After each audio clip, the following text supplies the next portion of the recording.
Welcome to Lifestyle Solopreneur, the community for entrepreneurs who put lifestyle first. Join your host, Flavia Barris, as she interviews successful lifestyle solopreneurs and shares ideas to help you find the perfect balance between lifestyle, business, and self.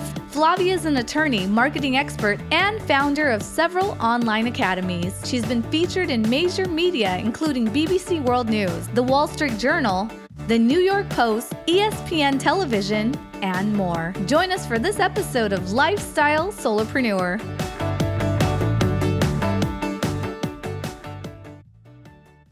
Hey, Lifestyle Solopreneurs. Today we get to speak with Stephen and Chelsey Diaz. They are the founders of the Rainmaker family.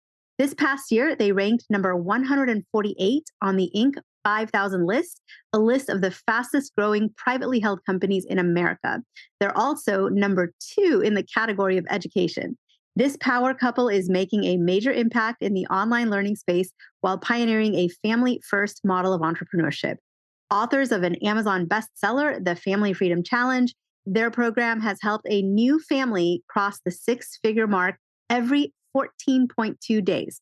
On average this past year alone. So think about that, 14.2 days. So every 2 weeks, a new family that they have been helping crosses the 6-figure mark. So join us as they share their journey of scaling a business while fostering a strong family unit. You can also tune into their podcast, The Rainmaker Family Show. Welcome to the show, Chelsey and Stephen. What's up, Flavia? Thank you so much for having us. We're so excited to be here. So happy to have you on. I love everything about even just the brand, the Rainmaker family, and you're into just families first and helping people improve their finances and find their success. So I'm all about it. I love what you're up to. So tell me a little bit, how did you end up here? Because I'm sure you weren't born doing this. So how did you get here? Yeah, I love that question. So for us, it really started in this tiny 1-bedroom, 1-bath apartment.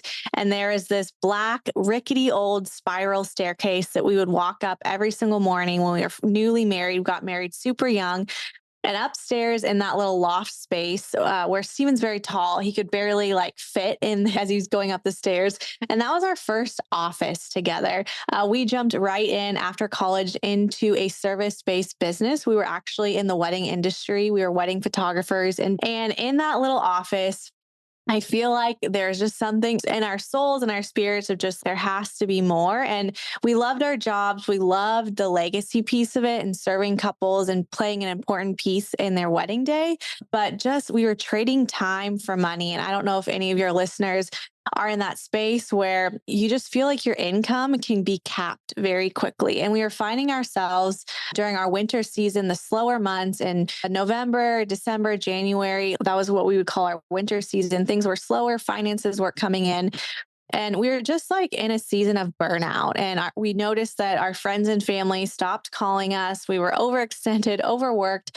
We'd run into friends and family throughout town and they'd make comments like, "You're so busy. We don't want to bother you." And it just really feeling like the life we were living wasn't matching with our core values and the things that we were desiring for the future. We wanted to have a family. We wanted to be able to say yes to our ideal clients, but we just didn't feel like we could. And that really led us down a path of what we now lovingly call the spaghetti years. Yeah. And I feel like I was the pioneer in the spaghetti years. Thank God Chelsey kept running the actual business. That business took a lot of our time. So the spaghetti years is really when we went into watching every webinar, buying every course, trying every side hustle in the book. You hear that phrase throwing spaghetti against the wall and seeing what will stick.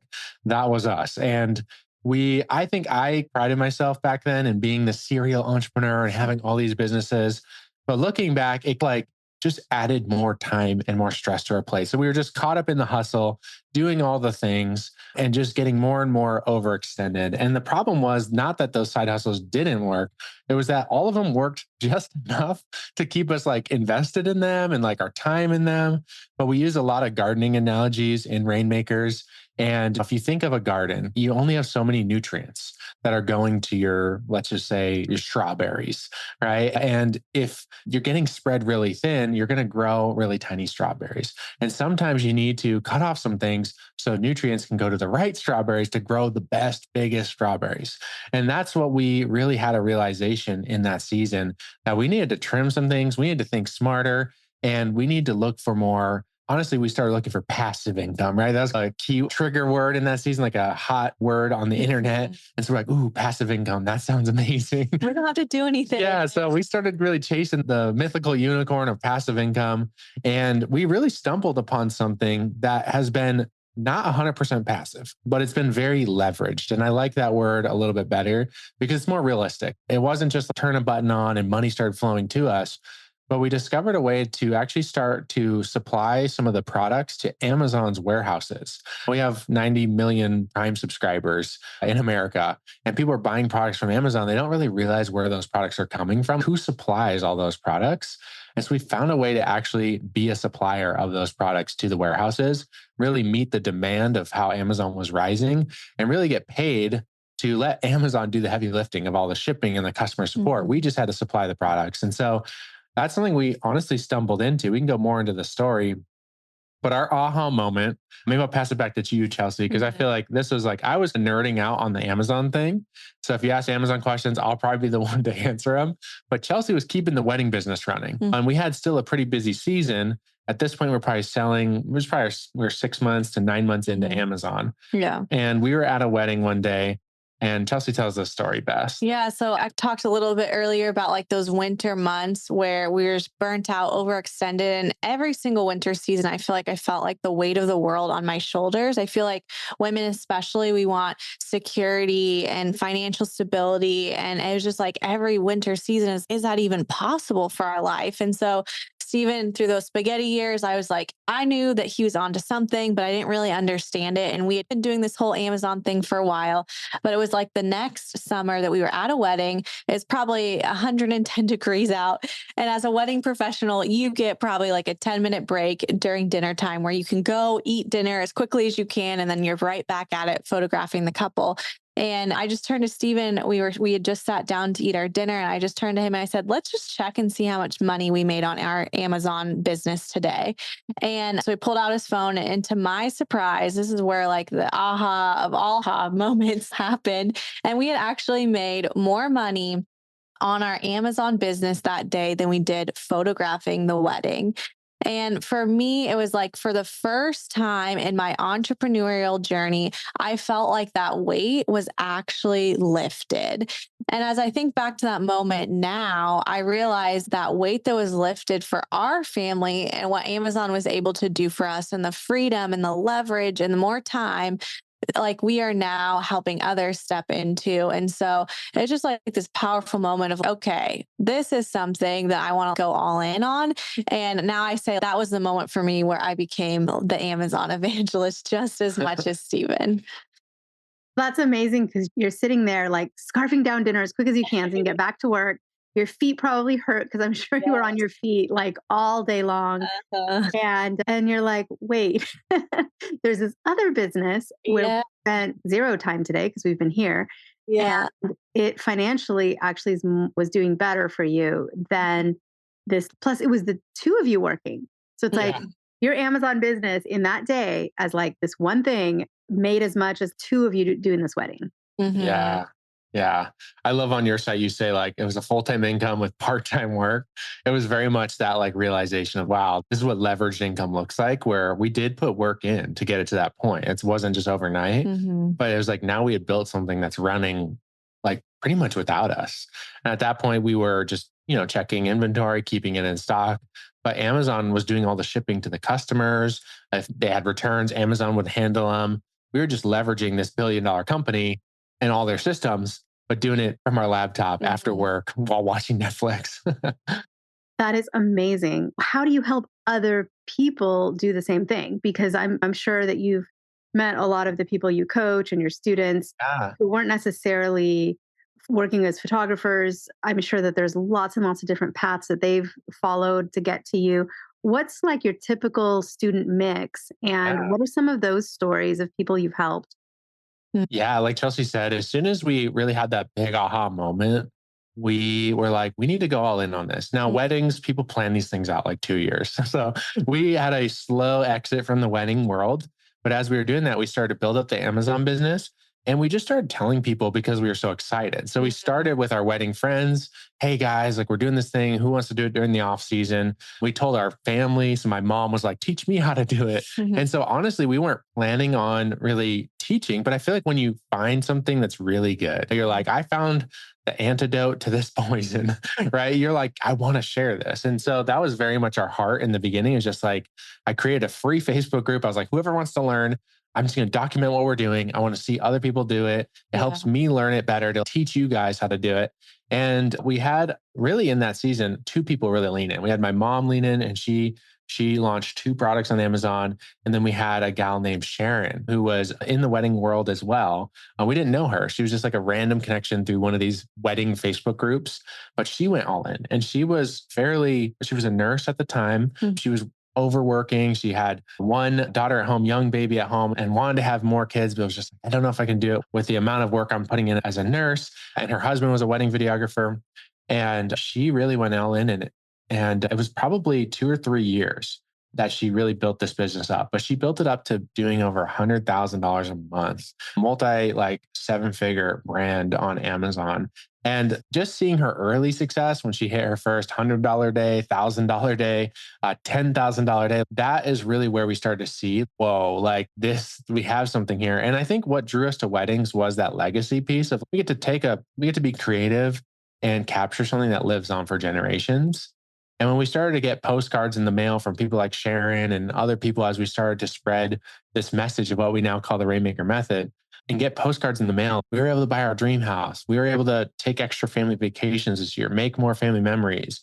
We were able to start a family, have another child. We were able to retire my husband, and now he's making pancakes for the kids every morning. Like the value of that, like it got us going. And we were like, this is it. We need to lean into this thing.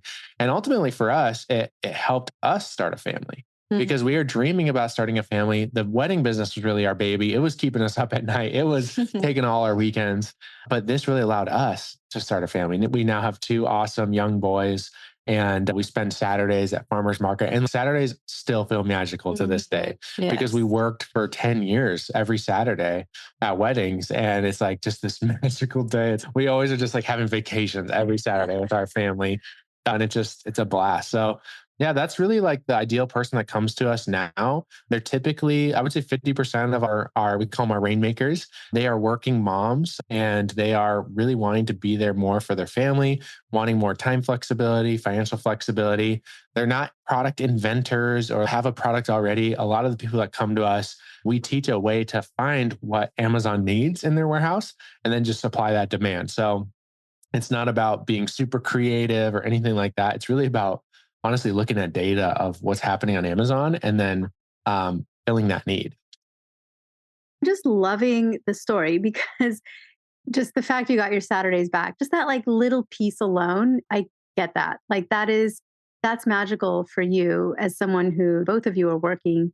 At least you got to work together. That's the one kind of nice thing about your former career as photographers. You got to do it as a team, but now you're not just a team, you're this like family unit, and you get to call the shots. And if you wanted to also take Sundays off, you can take Sundays off. If you want to also take Wednesdays to do your own thing, you could do that. And that alone, like the time freedom and calling the shots on your schedule and calendar, that's just amazing.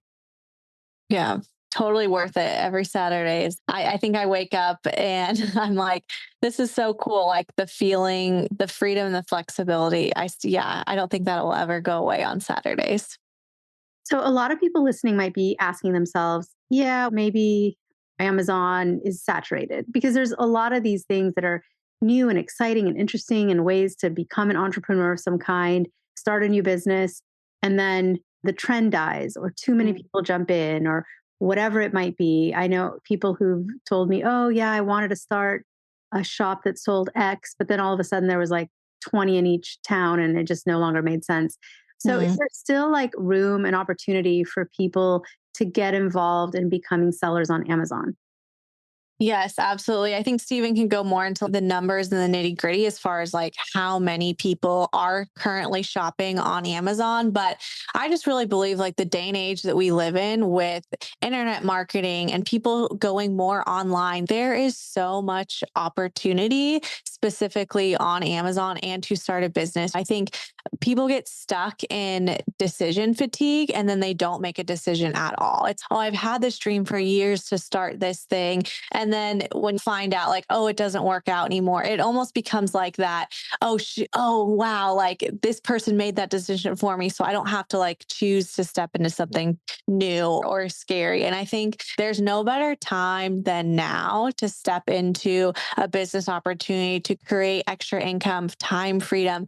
I think it's really important whenever choosing to step into something like to really understand like you're in a building phase. And whenever you build a house, if you think about a contractor, they have to lay a healthy foundation that it's not going to be cracked, it's not going to be broken, so that you can have that house and live in it for years to come. And the same thing goes with for a business. There's always a building phase. There's always obstacles. There's always things that you're up against that you weren't expecting, but it's about building something sustainable now for you and your family for the future. And I think why wait any longer? Like it's the perfect opportunity now. There's so many resources. There's so many coaching programs and so many people who have done it before. Like why not go now? And Amazon is just getting bigger. More people are trusting it as a platform to shop innovations. You're seeing it more and more, even with the types of products that are being sold on Amazon. Like people want quality, minimalist, like trending products on Amazon. Whereas before it was like, oh, just Etsy had that or Shopify. And it's no,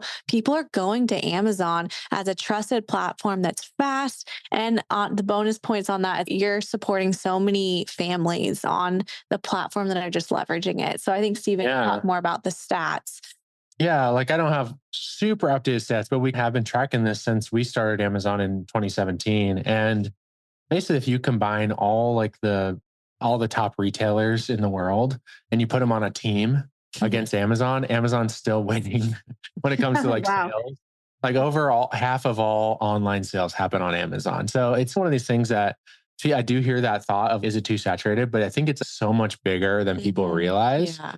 And so one of the ways that we show our students this is we ask them to, hey, tell us something random you bought off Amazon recently. And we'll try to get the most random thing. So one time someone said chicken harness. And they're like, yeah, I have chickens. I needed to take them to the vet. That was a problem. So I needed like a chicken harness so I could put them on a leash. And I was like, I had no idea. So search this on Amazon. And we have a software that'll actually show you how much people are really buying these types of products on Amazon. And when I started to see that chicken harnesses, there's multiple versions, right? When you search it on Amazon, you have a whole front page full of options that you can buy. And everyone on that page was selling $3,000, $5,000, $10,000 worth of chicken harnesses. I was like, for this super niche product, right? So that you hear like the riches are in the niches. It's very much so with Amazon. There are definitely categories that are saturated, that are like, don't go try to sell cell phone cases or things like that, right? Don't go to try to sell solar glasses when the solar eclipse is coming up, right? There's things that just get really slammed.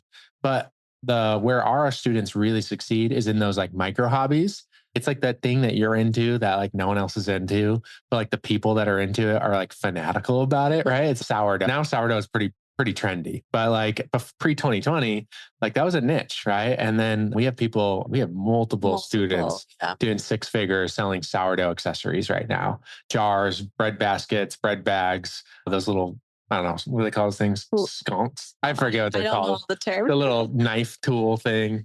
Yeah, it's really because like Chelsey said, it's expanding. People are shopping more on Amazon. The younger generations are growing up who don't want to go to the store. They just order their paper towels and stuff on Amazon. It's only really expanding. And that's what we've been seeing in the data on the back end. I will never look at a chicken or a piece of sourdough bread the same way again. That's for sure. I love that these little micro hobbies, because I'll tell you something. I always encourage people to find their own micro hobby, just to have a hobby, something unique, something exciting, something that gets their brain interested, that, because we all need hobbies and a lot of people are missing that. But we're also missing a lot of human connection and in-person connection. And so sometimes if you pick the right hobby, you're also out with other people doing things. So all good. And then, if you find a great hobby you love, why not become a retailer for some of the gear associated with the hobby? And then it's like fun for you to even like source the products and to figure out what would make sense. I love all that. So what's next for you? What's next on the horizon? You've come so far. You've built something so huge. You've got the podcast. You've got the book. You train and help so many people. But what's next on your big aspiration list? Yeah, I feel like the more we've leaned into the education side of things, we are really like seeing our program is not exclusive to moms, but if you go to our website, rainmakerfamily.com, like you'll see it's very heavily branded for moms. And we've really geared the entire course, training, coaching for a mom's schedule, whether they're a working mom with a little more finances and low time availability, or maybe a stay-at-home mom with not as much financial availability, but maybe a little more time flexibility. And so we actually have different custom pathways through our program, but we really are leaning into, we would love to be the go-to place for moms to experience transformation. We really believe that entrepreneurship is one of the greatest transformative vehicles. And it's a roller coaster becoming an entrepreneur, investing in yourself and wiring that money to that manufacturer overseas. It's terrifying, right? But it brings up all these things in you. And we've seen that in our own lives, that it's not about the destination of when you hit 7, 8 figures, like whatever those big goals are. It's about who you become in the process that gives you the authority to really sustain that breakthrough. And we see when moms really step into this, they light up, and then it lights up the whole family because the kids are seeing mom, who is the one that takes care of everyone, actually taking care of herself for the first time and doing something that brings her life and being creative again. And so we just have such a heart for moms to thrive in life. And we do that through the vehicle of business. So we would love to be like the Tony Robbins for moms, basically. And we're starting with Amazon because it's just a vehicle that really works right now. But we are going to really start leaning into how can we coach and train and provide resources for the whole mom, whether it's health, their relationships, wealth, and beyond. Amazing. How do moms and non-moms connect with you to learn more about your programs and to follow you and hear more of what you're about? Yeah, we have a podcast, which I know you mentioned in the intro. So if you're a podcast listener, I'd encourage you to go there. It's at the Rainmaker Family Show. You can find it on all platforms. We talk about marriage, business, life, interview so many amazing people on there. That's a great resource to start with. And then if you're interested in hearing more about Rainmakers, maybe starting your own Amazon business, you can go to rainmakerfamily.com/mastermind to hear more about that. And then on social media, all the different platforms at the Rainmaker Family. Amazing. It's been a pleasure for me to just hear your story and to follow along. And again, we'll never look at sourdough or chickens the same way again. So fabulous stories. And I just feel inspired and motivated myself. And also I can think of so many people that have expressed like passing interest in like, how does someone get to the Amazon business? And now I have somewhere to send them. So thank you for being that resource and putting what you do out there into the world and helping so many moms and non-moms, but also through the moms, through the families, you're helping everybody, their kids, their loved ones, their extended family, all of it. So thank you for what you do in this world. Oh, Thanks for having us on, Flavia. Hey everyone, thank you so much for joining us, and I hope you enjoyed the show. Don't forget to subscribe to this podcast, and if you leave a review on iTunes, I promise I will read every single review. If you know someone who makes a full-time living from part-time work, and maybe this is you, please visit lifestylesolopreneur.com to nominate a guest or to nominate yourself. Because remember this, money doesn't buy happiness. But money in the hands of a happy person, there is no greater tool. Today's episode was brought to you by the Get Shift Done program. It's a lifestyle-changing online class to help you define your business and lifestyle ambitions and to set goals in a way you've never experienced before. This class will 10x your daily productivity with methods that will blow your mind. And if you use the coupon code podcast, the class tuition is 99% off. Visit GetShiftDone.com to enroll today.